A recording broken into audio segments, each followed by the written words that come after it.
আসসালামু আলাইকুম। আজকে আমি লাউ রান্না করলাম।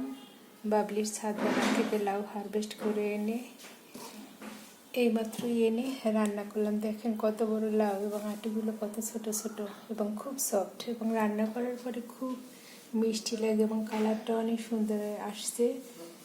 আমি এই লাউটা হলুদ, মরিচ, ধনে, পেঁয়াজ, রসুন সব কিছু দিয়ে তারপরে আমি একদম একজোশী আমি রান্না করেছি, আর বাড়তি পানি দিতে হয়নি। দেখেন কত সুন্দর হয়েছে এবং লাউটা খেতে অনেক মিষ্টি লাগে এবং খেতে খুব ভালো লাগে।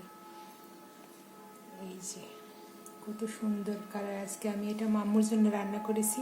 আম্মু ছাদ বাগানের সবজি ছাড়া বাহিরের কোনো সবজি খায় না, তাই বাবু 102 ডিগ্রি জ্বর নিয়েও সে এই সবজি যত্ন করে, সবজি গাছের যত্ন করে।